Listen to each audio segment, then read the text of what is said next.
Good evening, Lewis. Hello, Daniel. How the hell are you? Okay, it's been a very, very lazy summer, as in we've been lazy by not putting out a podcast. That's right. Yeah, but you know what? There's not been a lot going on in the news. There's not been much happening internationally, at home. It's all been pretty quiet, so not much for us to report on. I think the last time I recognised anything in the news was sometime well before October 7th. That was the last time I recognised anything in the news. So let me know if anything's happened since then, because I'm not a subscriber of any news providers. It was a smart time for us to just turn off all screens, unsubscribe to all papers, and pop back on now without reading anything. Well, it has been a big few months of silence from us, but we are back. We're determined to do at least 5 or 6 of these in a row, once a week up until the next couple of months. And we've got a ton of Patreon subscribers who we need to give a shout out to because they all jumped on after our millionth download episode. So big thank you to clocking in at $3 a month. Thank you to Jackie, Andrea Chi, Sarah Middleton. I don't know if she's related to Kate Middleton. Maybe that is Kate Middleton. She knows the truth. She knows the real truth. Yeah, exactly. Trisha, Paul, Adam X, Sonia Street, that sounds like a lawyer, doesn't it? Robin Donovan, Mikhail Kaufman, Bruce Angus, Roland Walker, Militia, Peter Smith. I don't know if that's the famous Pete Smith speaking. From phrases such as Pete Smith speaking. Who knows? Good on you, Peter, for signing up. $10 a month. Big thank you to E.F. Shep and Jane Holloway signing up, who were desperate to hear whatever Richard Feidler had to say on our show. I forget. I was in a delirium. If you want to support the show, you can head on over to patreon.com and sign up at a rational fear there. Also, you can subscribe to Apple subscriptions. That way you get an ad-free version of the show, so you don't have to listen to ads. That's great. Either way, it's good. Ads, no ads. It's still a wonderful podcast. And you know what? This is like the scarcity model that we've been running this podcast at over summer. It's sort of like when the iPhone isn't expected to do well, they'll only put out like 10 of them, and then they're like, oh my God, the iPhone sold out. It's so great. And then we're like that. We're like, oh, they can't do any more rational fear. They're too hot. Scarcity of sleep, I think. We're too tired. We're too tired to do it. Yeah. Well, please enjoy this very, very valuable episode. Well, it's rare. This is a diamond. We might never do this again. I'm recording my end of Irrational Fear on Gundangara land. Let's start the show. The following program contains rude words like Mark Latham, blockchain, and Twitter. Irrational Fear recommends listening by immature audiences. Comedians, experts, laughing at the world as it burns down around us. This is a Rational Fear. Tonight, Clarence House apologises for photoshopping a photo of Princess Catherine's family, but still no apology from Clarence House for erasing Diana. And the Pope says Ukrainians should be courageous and surrender in the face of Putin. A very similar vibe to when my parish priest whispered in my 8-year-old ear that I was a good, courageous boy surrendering to God. And the Tasmanian Premier has promised a $12 million chocolate fountain if re-elected. He also promised Coca-Cola and the Bubblers. It's the 13th of March, 2024, and with a better open-door policy than a Boeing 737, this is Irrational Fear. This is a Rational Fear.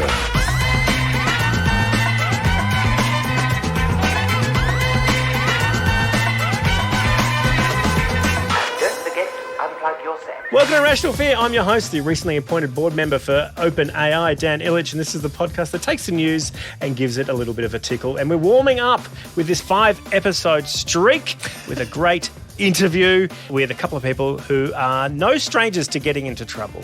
But before we do that, let's introduce our co-host. Joining us as almost always is a full-time dad and new participant in the content creator economy, Lewis Hobber. Welcome, Lewis. Thank you, Dan. It's great to be here. Yes, as you say, I'm off the teat of the government, off the teat of the ABC. Obviously, I have a baby who's on the teat, so I'm not teat-free in my lifestyle completely. There's still teats getting around.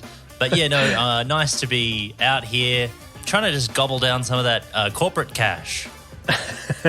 And joining us on the podcast are two successful content creators themselves who've built themselves an epic following thanks to their adventures around democracy, civics, smashing capitalism. It's the co-hosts of the YouTube channel Boy Boy, Alex Apollonov and Aleksa Vulovic. Welcome, Boy Boy, to Irrational Fear.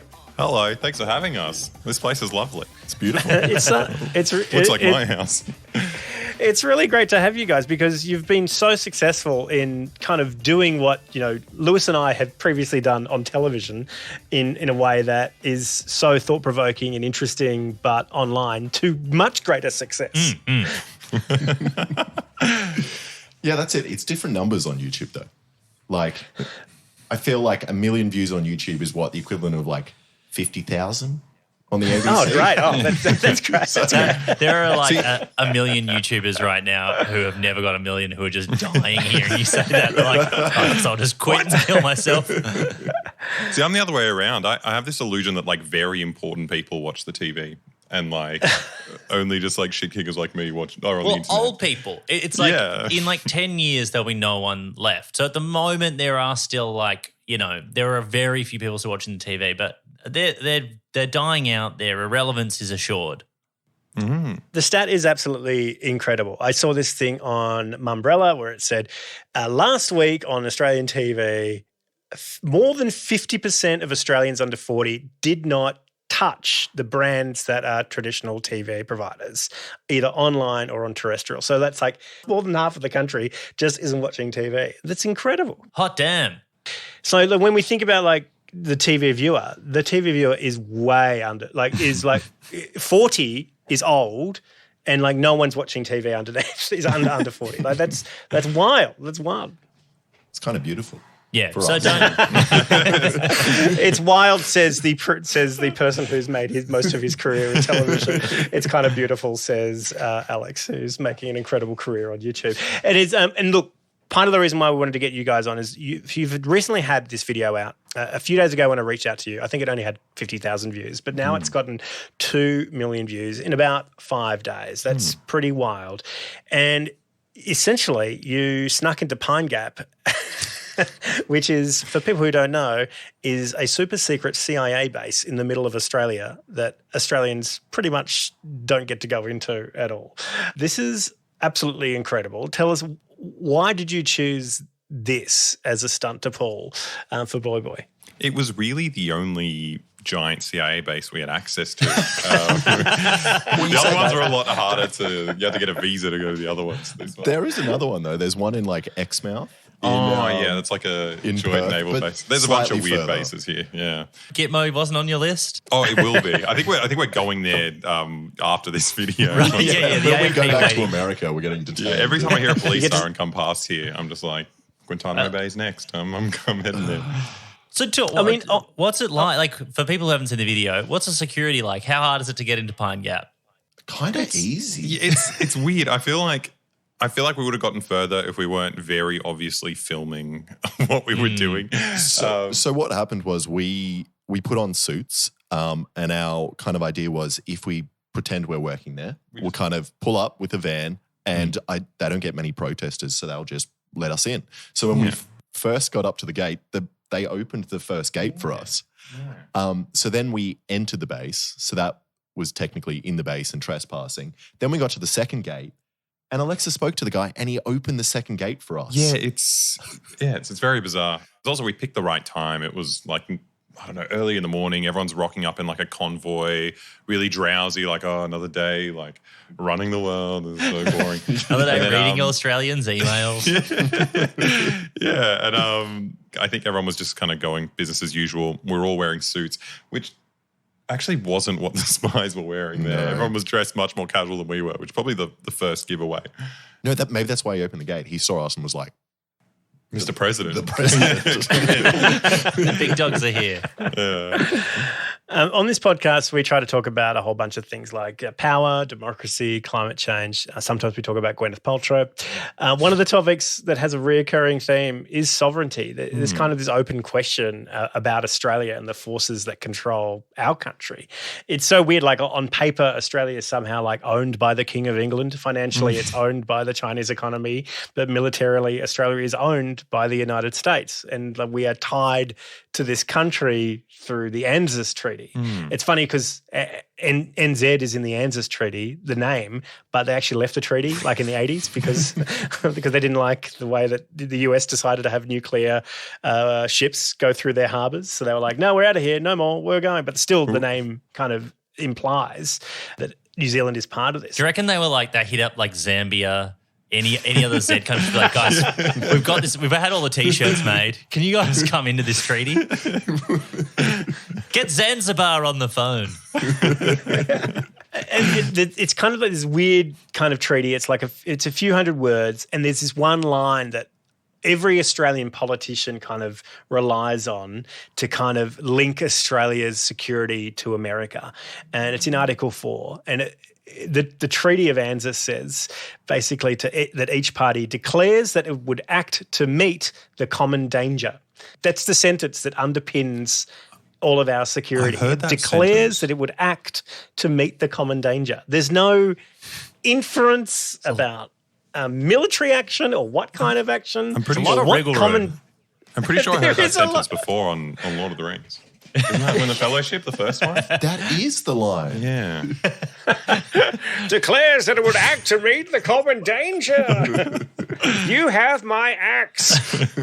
Because at the moment you'd be like, what, lime scooters? Like, what is the what's the the common dangerous common danger? danger? Sharks? Is that? Yeah. That's what it is. Yeah. And who's going to do the acting? Daniel Day-Lewis? Well, that's great. I mean, he's a great actor. I mean, but he's what not if he's common. not available? Yeah, he's cut above. We'd have to find someone who's, not nominated for any awards. What's interesting is the length you go to kind of explain the lack of Australian sovereignty. What kind of surprised you putting this video together? Honestly, like I had this vague idea about, America being in control of things over here. But it is just creepy. Like the more you look into it, I feel like a QAnon, some kind of like basement dwelling conspiracy theorist. Like the more things you unearth, you're like, oh, this is fucking terrifying. I hate this. Like I remember in high school we learned about Gough Whitlam's dismissal and pretty basic understanding of like he couldn't get supply through the Senate and all this kind of like the Governor General. Yeah. And like, look, I mean, this is the point I'm making in the video. I'm sure people disagree, but there's a lot of links to the CIA in that whole process. He was ruffling a lot of feathers in America. He wanted to close Pine Gap. It doesn't matter. Yeah, there were a lot of issues. A lot of people took umbrage with his They just thought he was a dirty commie, really. He was lumped in with the left-wing revolution of the time. And I'll say it, they got rid of him. There you go. Which is strange that it's controversial to say that. We've had Ray Martin on the show before, and he was telling us he did a interview with a former CIA director, and his reels, because they were film reels back then, went missing. Like Oh my God. after he did the interview, they went missing completely after it. And he flew back for the dismissal, and he reckons that the only reason why we have footage of Dan's gone. The CIA got him. No. He was just This about to is it. spill the beans. At least someone from Pine Gap is listening. It's always good to have a new listener, wherever they're from. That must be the $10 Patreon. That's CIA money. Can you hear me now? Yep. Yeah, Hello? you're back. You're back. So Ray was saying that the only reason why we have any footage from the Gough Whitlam dismissal at all is because the ABC Entertainment Unit filmed it with Norman Gunston. Yeah, that's right. And every other single tape or reel went missing from the other networks. So there was actually there's actually no other record from any other television networks of that time because those tapes went missing. But the CIA didn't bother to look in the comedy department of the ABC. And that's why this Norman Gunston tape is so famous. And because it's the only footage that exists of that part of the dismissal. This is the thing, though. If the CIA tried to look in the ABC's comedy department now, there's nothing there. No one left. One of the parts of the video that I thought was so extraordinary, before you even went to Pine Gap, you'd landed, you were meeting people and finding out what you could from the locals about Pine Gap. And they were like, oh, you don't want to go there. But one of my favorite parts is you went to a pub where you thought a lot of Americans just might hang out, like a really shitty pub, and you met people that worked at Pine Gap. Yeah, that was... And they proudly told you where they were. That was hilarious because it was a casino and we were like, surely this isn't going to work. We were like, spy movies. Like let's James just Bond's rock always in up. a casino, you know? And then literally the only people playing what card games were Americans. And like at first we're like, oh, it's just a coincidence. It's just people with American accents. You know, they exist in the world. You're like, it's just And a they started talking to coincidence us that about there's a guy there with an eye patch stroking a white cat. Honestly, it's not a big deal. But what was dumb was they were really willing to just divulge information. information. I hate it. I kind of... And it was actually just like, please stop telling me. Yeah, I can't even repeat it. It's like this was meant to be a gag, and now you fucking idiots have just like said all this stuff to me, and now I'm scared. Like, why? It's really funny. It's because spies don't exist in normal lives of people. So when you do meet a spy and you just talk to them, they just kind of tell you stuff. It's not like a James Bond movie where they're being sneaky. We just kind of ask them. They're like, yeah, here you go. Yeah, I work here. Yeah. This is my... They seemed to be so proud of it, and they were like boasting to you that they were spies. They were trying to impress you. Yeah, I mean, it was impressive. It was terrifying. I was impressed. They were good at gambling as well. Yeah. They had that craps table under control. It'd be very funny if that's just the only casino in the world where the house doesn't win. They're just like, what's going on? They're like, well, we have this underground base where we're basically training freaks to count cards. That's why we won. I met a guy in San Francisco who had a shaved head at a party once. He was a Marine, and recently got back from Australia. I'm like, so you just got back from Australia? He said, yeah, I was working. I was like, oh, where were you working? Oh, right in the middle of Australia. I'm like, oh, were you working at Pine Gap? And he looked at me and said, how did you know about that? So, I know about Pine Gap. Yeah, it's not actually a secret. What you do there is secret, but we've heard of the place. Yeah. Well, that's what I found weird about the video, because like it's such a big deal. Like the place itself, it's quite like vital to the US. You know, spies on this half of the world. But like the amount of comments from just Aussies being like, I've never heard of this place before in my life. It's quite bizarre how little it's talked about. How like it's just a non-event. It's not an important place. Why do you think that is? Why do you think that a lot of Australians don't know that Pine Gap exists, or that we have this incredible CIA base? Divide with ages as well. Oh, I think older people are way more aware of it. Maybe because I think of that shitty series at ABC, Pine Gap, whatever. People watching TV. Yeah, people watching TV. That was Netflix. Was that Netflix? If we learn anything today, it's that people over the age of 40 might know about Pine Gap because they saw it on an ABC TV show. And also the hippies back in the day when there was actually some protest to it. Yeah. And now it's just kind of been forgotten. Well, also, I mean, like, I guess, you know, Gough Whitlam made it front and center news for a period of time, and people were around then and they remember it. But like, yeah, I think he paid the price for talking about it too much, and no one really wants to do that. One of the things I loved about this video is that you not only tried to go into Pine Gap once, you decided to go a few times. And you even dressed up with a big trench coat. This is like on top of each other's shoulders. This is what I used to do when I was drunk going out in Geelong underage. And they said no. I was like, I'll just change my jacket and come back. Did it work? No, never worked. Thought we could use that for our next video. Okay. Yeah. If you were to do it again, would you take less costumes is probably my question. It's a spy base. They love costumes. Exactly. I think the best way to actually do it would be the Chaser APEC stuff. Oh, like actually try to look like Get a convoy. I think being young is a problem. We needed an old driver. And then kind of just acting like you're very important. I mean, part of the thing was as well that like we also kind of didn't want to get it. Like we were very excited, but also terrified. It's like we don't want to be too convincing because like we're going to end up in this CIA black site, and it's like people don't want to be in there. Yeah, and that's like when they opened the second gate, we had talked about it before. We were like, if we get in through the first gate, do not go through the second gate, because if we get past that, The only thing left is the big balls and the American soldiers with guns. Well, I think one of the really fucked things about doing this on YouTube is that when you have like a car full of YouTubers, it's just like everyone's egging each other on to do something stupider than the last person. You're like, quick, eat a hot chili. Yeah, literally. Should have had that. We cut that from the final video.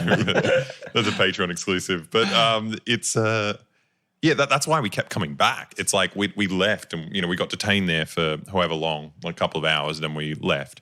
And we were like, is that enough? Like, is that sneaking in? I don't know if it's sneaking. Let's try again. And then we just kept having the same conversation every couple of hours, being like, that's not going to make the video. We need to do a fourth one. Someone needs to get arrested or shot. Like, come on. I really enjoyed it because as someone who knows the kind of boundaries of surveillance device legislation in Australia, Alexa, I was really attuned to the fact that you were recording audio but not video when you went into the gate the second time, because the sign did say no video recording but didn't stipulate no audio recording. It's beautiful. It's so nice.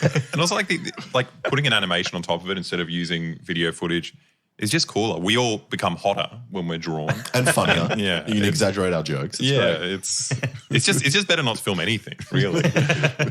Not getting through the front gate, you then dressed up as a funny costume, but then threw that away. And then you decided to accidentally kick your soccer ball over the fence and go and collect it.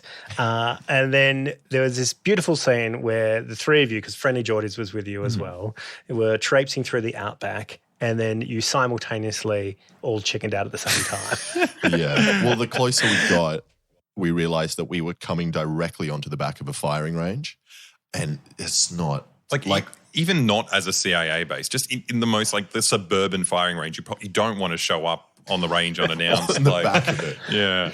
And because you assume it's the outback, you're like, they don't have the same kind of rules and restrictions of where this can be. It's like we could have totally just unexploded bombs. Oh, that's the whole thing. So yeah. many things. Who I knows was what like, they're doing this is stupid. But no, it was mainly the gunshots. And the closer we went, the louder they got. So it's like slowly, like our appetite for risk, like got lower and lower. I think that's for the best. I mean, I don't know if you've ever spoken to the Chaser guys about their stunt, but they had no plan for getting through. Like all of their plans were for getting turned away at the first gate, and they're usually very well planned, but they just hadn't. They were like, we just will get turned away. It's like, we're dressed as Osama, it's a bad beard. Like, it's not happening. And they fucking panicked. Like, if you talk to any of the people who were in that crew, they knew there were snipers on the roof. They hadn't come up with a plan. So at least you'd come up with a plan, like, don't go through the second gate. Yeah. just stop. Yeah, no, it's fucked. Yeah, you think they would have kind of changed their security after that stunt as well, though? Like just Americans. It's so insane that like there's bigger security at the Jetstar terminal than there is at Pine Gap. Yeah. We've struggled. We've tried numerous videos getting into that place. It's hard. Jetstar always wins. When you left your plane from Alice Springs, you landed back in Sydney and you got pulled off the plane by AFP. And you had this weird interaction where you didn't give them any information. You asked if you're under arrest. They said you're not under arrest, and then you guys walked away. Have you heard anything more from AFP about this particular incident? Fingers crossed. Not yet. Hopefully never. That being said, I don't know how diligent they are. Like it took the police maybe 2 years to rock up to your house for your... Oh, it was 5 years. For the tampon gun. Yeah, I made a video where I made a gun that shoots tampons. So technically it's a firearm. And for some reason it took the police 5 years to rock up. They showed up to my mum's house with pictures of the kind of schematics of how it worked, and they asked to find it. And I was like, no, I destroyed this 4 years ago and it didn't even work properly. It was two female cops as well. They were just like, this seems like it could be useful for women. The Australian government must destroy it. It sounds like it'd be like a really great, you go to the basketball, you get a T-shirt gun. That sounds like it'd be a great thing, at sports events. It was very fun. because it made a hole in things, but it also plugged it up at the same time. So it was like a Band-Aid gun. Yeah, so I think it might. Yeah, we got take 5 years to see what happens. Yeah, but I don't know if I've just turned into a paranoid freak now, though. But it's destroyed. We've had police come to this house probably 5 times since then, but not for us. They're just like, can we check the security footage? And I'm like, sure. Yeah, Like, we've slowly stopped in. letting them do that, but So often, Yeah, every single week. yeah, Maybe there's like another group of sort of rabble-rousing YouTubers in the house next door. It's like, these guys broke into Guantanamo and we might have footage of them on your cameras. I think it's more likely just bikies. I think it's just bikie activity. But honestly, yeah, when we were going to the airport and we got taken off the plane by the federal police, that was probably the best thing that could have happened for the video. I mean, it was like a little bit scary, but it's like a baffling move because I mean, they made this big spectacle, which is very fun to watch. The people on YouTube would very much be excited to see us getting pulled off a plane. And then they took us to the front and just said, like, okay, see you later. Like, Hope we've given you a good end for the video. Yeah, it was beautiful. They got us off the plane first. It was amazing. We didn't have to do priority. We got to get our baggage, walk off in front of the people in first class and be like, see you later. Yeah, Police escort off the plane. It was so painful as well because everyone had already gotten up. All these like sly people had gotten up and gotten all their bags like ready to run off and they had to like force them back down to get us. Apollo Nova, could you please come off? Jordan Shanks and Aleksa Vulovic. They can't even pronounce your name right. That means I don't have to come off. If you are on board, just make your way forward to the front of the cabin. What was also really funny, I don't know if it was just a coincidence, but the man that we spoke to at the gate of Pine Gap, as we were getting on the plane at Alice Springs, we turned around on the runway and he was directly behind us. So we were like, either he's following us or he's a fly in, fly out worker. Probably the latter, but or he's been fired. Let's be honest. Yeah. Probably.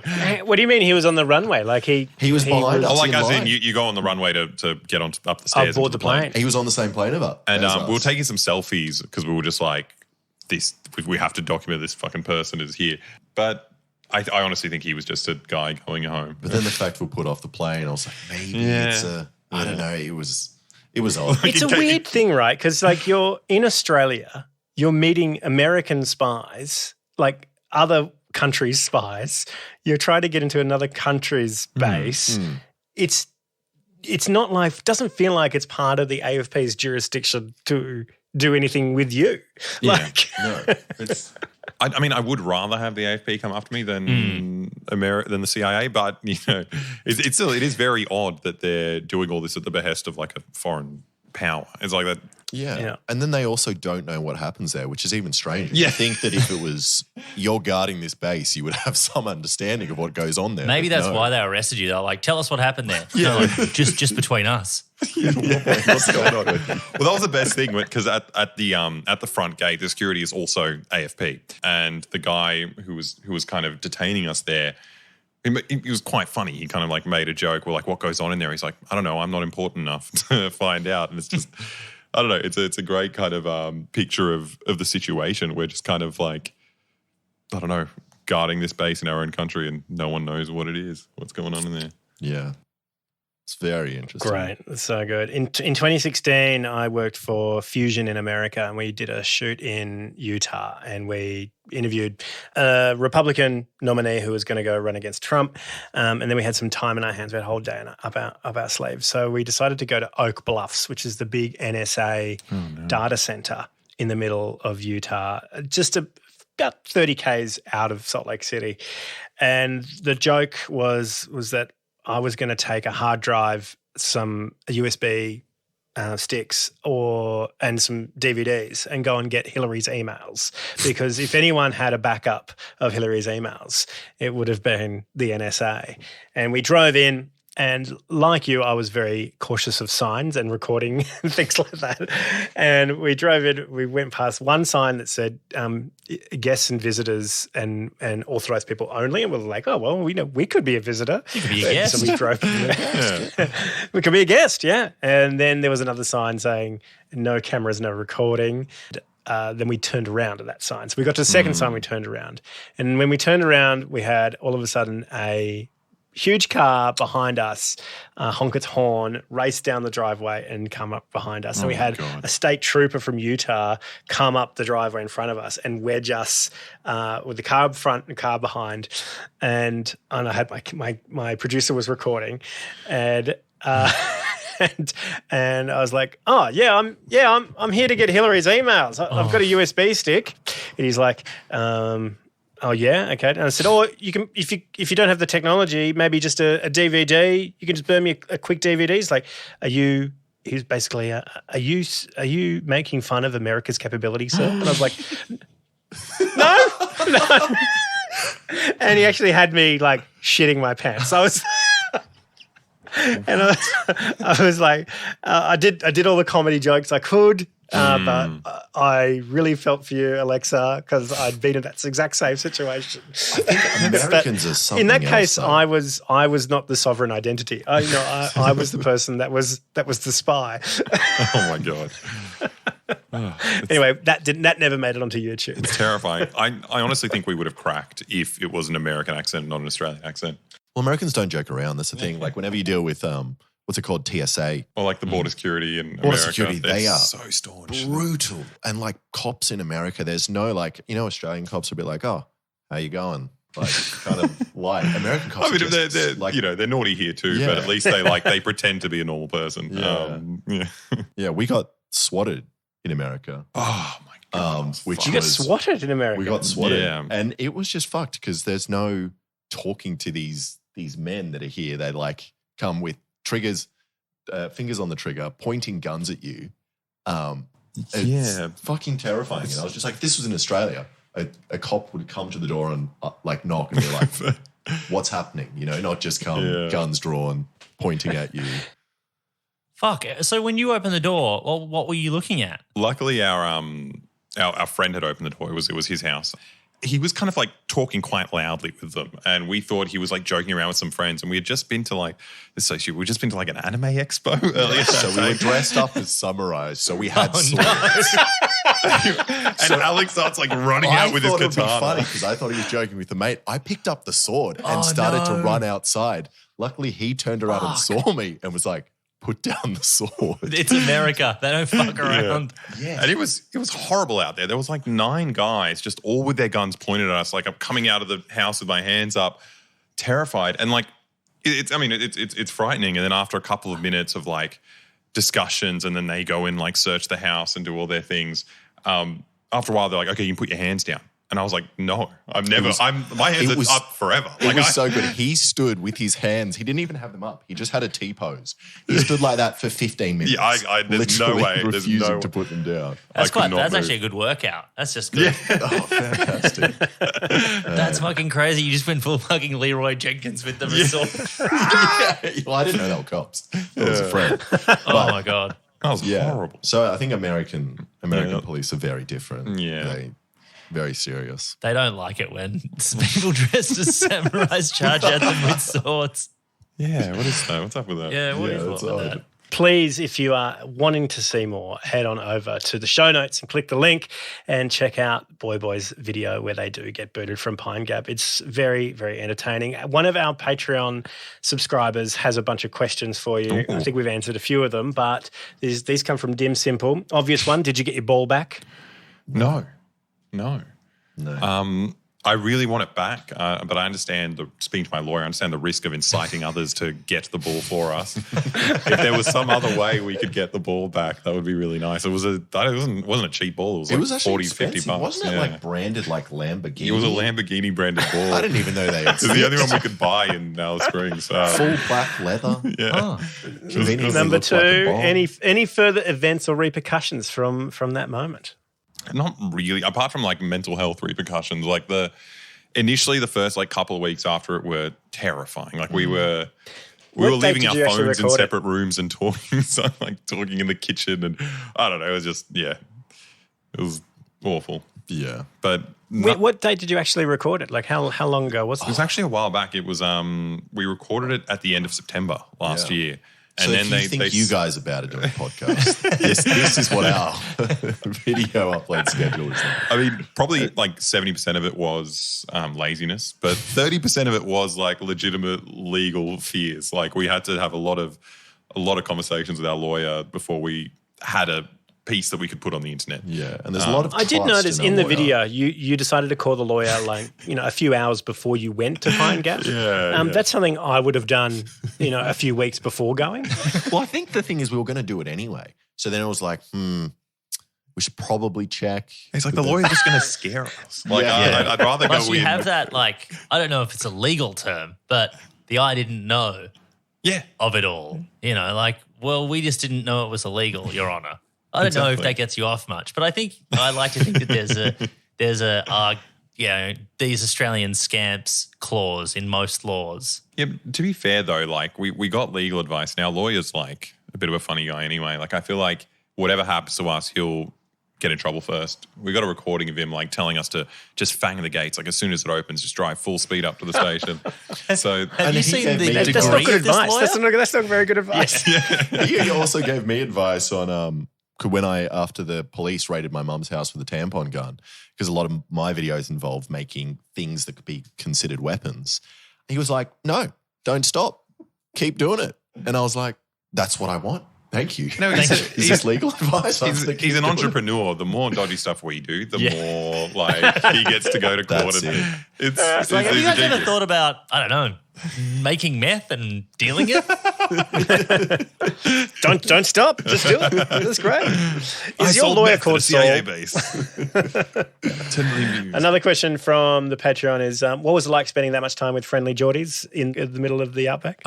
It was interesting. He's an interesting man. I don't know if it's like a really impressive man or like a psychopath, but he just doesn't have any fear of anything. And it's like It's very chill. it's like slightly inspiring, but like mainly just like terrifying. I don't know. Like he was just always wanted to go further, was always like just chill about everything. And like, I don't know, I feel like if my house was firebombed, I'd probably call it quits. He's got something special in him that, I don't know, yeah. And I think as well, me and him were a bad combination, because it's like I'm usually the kind of person that if someone's like, oh, I want to do this, I'll be like, oh, sick. Okay, yeah, let's do it, or do it more. And like he was that kind of guy. And then Alexa's the opposite, where Alexa will be like, no, we shouldn't do it. So then it kind of calms us both down. Yeah. And Jordan was just like, he wanted to do way more. He was a maximalist, yeah. He wanted to die. It's like, if you guys go to the White House, I think we should just grab our katanas and run straight at it. Naruto run at the White House.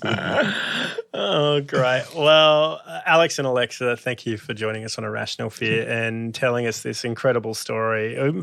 I am very grateful that you are not behind bars in a secret jail. If you do have to go into some kind of kangaroo court, we've heard of Witness K and Witness J. Do you guys have a particular letter of the alphabet you'd like to be labelled for your secret trial? Oh my God. I've never thought of that. I mean, you'd have to be AA, wouldn't you? Yeah. Double A, that's hard. Double That's A, well, good. that's my initials. You can't have mine. No, we'll be the same witness. Come Yes. on. Yeah, okay. Well, Double A. Package deal. Yeah, it's Double cute. A. Like the battery. It's good. Yeah. You're not behind bars, but thank you for doing some community service and coming on this podcast. We appreciate it. Thank you for having us. Yeah, I hope this And I really enjoyed that, this long conversation about how we've tied our kind of military fortunes to a great superpower. And today is the day where Congress has denied us one of our new nuclear submarines. Oh, no. Which probably weren't going to work anyway if they were ever going to arrive at all. It's like, do you think you guys might have had something to do with that? They're like, oh, hang on, I we just got hope invaded so. by this. Yeah, by that'd be amazing if we Australians. had some kind of impact. I hate those submarines. Yeah. It's just us in America and Zanzibar who like these things. I think it's only fair that if we do get the submarines, that every citizen of Australia, there's like a lottery. Oh, yeah. And then you get to have a go on the submarine. Yeah. Oh, that's nice. That's the...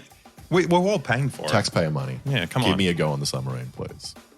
Well, that is it for Irrational Fear for this week. Big thank you to Boy. Do you guys want to plug anything? No. I think you just did it. That was perfect. Made it sound better than I could.